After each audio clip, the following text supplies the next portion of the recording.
Hello everyone. सो आज solve करेंगे question number 9 of exercise 7.2। Let's start. Question is saying find the coordinate of the points which divide the line segment A B.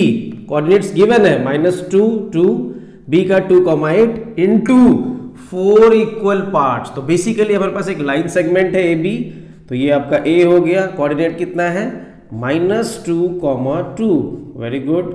और ये दूसरा line है, sorry दूसरा point है जो कि क्या है B। इसका कोऑर्डिनेट क्या है 2,8।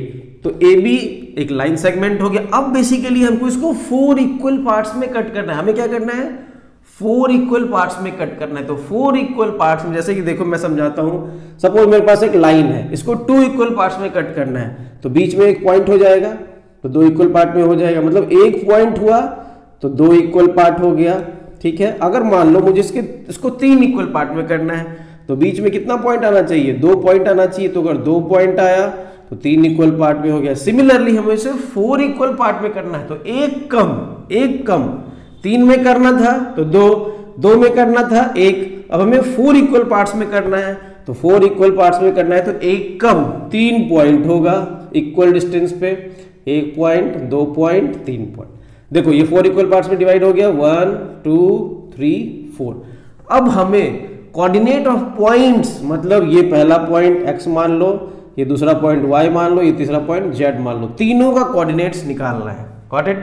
अब देखो यहाँ पे रेशियो कुछ गिवन नहीं है। ओके, कोई भी रेशियो हमें गिवन नहीं है। तो रेशियो हम कैसे पता करें? देखो चूंकि ये सारा का सारा इक्वल पार्ट्स में डिवाइड है, तो इसका रेशियो क्या होगा 1:1:1:1:1। सबका रेशियो होगा 1:1:1:1। Got it. चलो, तो सबसे पहले हम x का कोऑर्डिनेट निकाल लेंगे।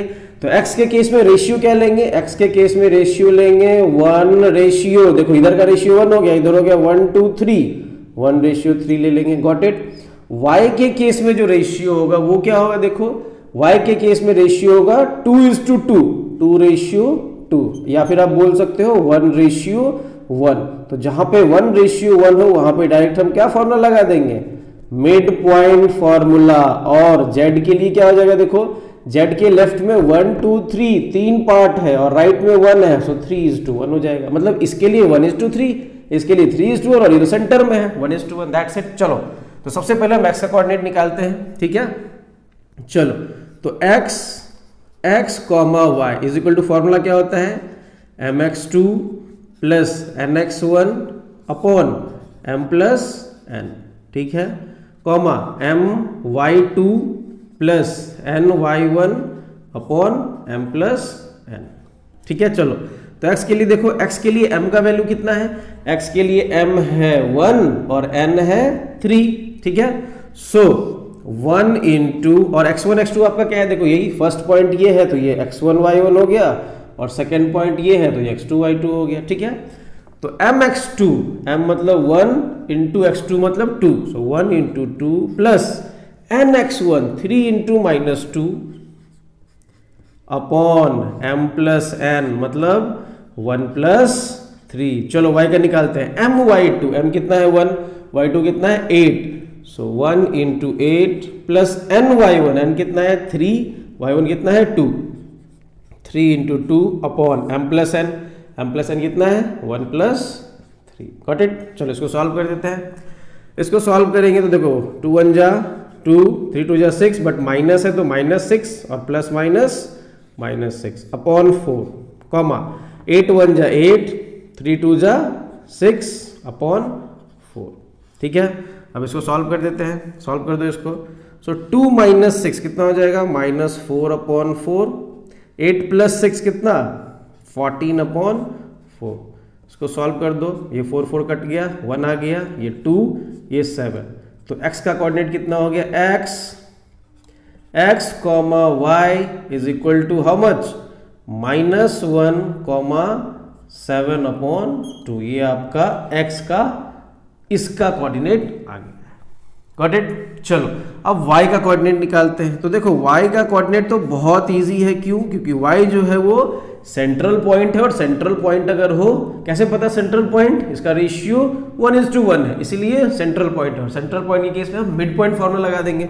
मिड पॉइंट फॉर्मूला क्या कहता है, x1 plus x2 upon 2 comma y1 plus y2 upon 2। ठीक है, बस ये फॉर्मूला लगा देंगे। तो x1 कितना है, देखो x1 है -2 प्लस x2 कितना है 2 अपॉन 2, y1 कितना है 2 प्लस y2 कितना है 8 अपॉन 2। सॉल्व कर दो, देखो -2 प्लस 2 तो 0 हो गया कट के, सो दिस इज 0 अपॉन 2 और दिस इज 10 अपॉन 2। तो फाइनली इसको अगर हम सॉल्व करेंगे तो y x कॉमा y कितना कितना आ गया 0 कॉमा 2 5 10, तो 0 कॉमा 5 इज योर आंसर। तो ये y का हो गया, तो x निकल गया, y निकल गया। अब हमें z भी फाइंड करना पड़ेगा। चलो आ जाओ z फाइंड करते हैं। देखो तो z के केस में भी हम लोग सेम ही फॉर्मूला अप्लाई करेंगे। यहाँ कोई मिड पॉइंट नहीं है, तो हम z के केस में भी यही फॉर्मूला अप्लाई करेंगे। तो z देखो क्या हो जाएगा, z x y is equal to mx2, same formula. But यहाँ पे प्रॉब्लम नहीं बोल सकते हो आप, यहाँ पे चेंजेस क्या होगा कि रेशियो चेंज हो जाएगा। इस बार m 3 हो जाएगा और n 1 हो जाएगा। ठीक है, चलो स्टार्ट करते हैं। तो क्या है देखो mx2 mx2, ठीक है, मतलब 3 इंटू 2, सो 3 इंटू 2 प्लस nx1, n क्या है देखो 1 into -2, 1 into -2 upon m plus n, वो तो सेम ही होगा 3 प्लस 1। चलो इसको सॉल्व करते हैं। m y2 3 इंटू 8, y2 क्या है 8 है देखो, सो 3 into 8 plus n y1, n क्या है 1 इंटू y1 क्या है 2, सो 1 into 2 upon 3 plus 1। Got it. चलो अब इसको सॉल्व कर दो, दैट्स इट। 3 2 जा 6, 2 1 जा 2, माइनस के साथ plus minus minus, 6 minus 2 upon 4, 3 8 जा 24, 1 2 जा 2, 3 प्लस 1 4। सॉल्व कर दो, तो 6 माइनस 2 कितना 4 अपॉन 4, और 24 प्लस 2 विल बी 26 अपॉन 4। 4 4 आपका कैंसिल होके 1 आ गया, 1 अपॉन 1, और इसको कैंसिल करो, ये आपका 2 2 जा 4 और 13 2 जा 26। Therefore z x comma y will be equal to how much, 1 by 1 half हो गया आपका 1, और ये कितना है 13 अपॉन 2, so this is our answer. Got it.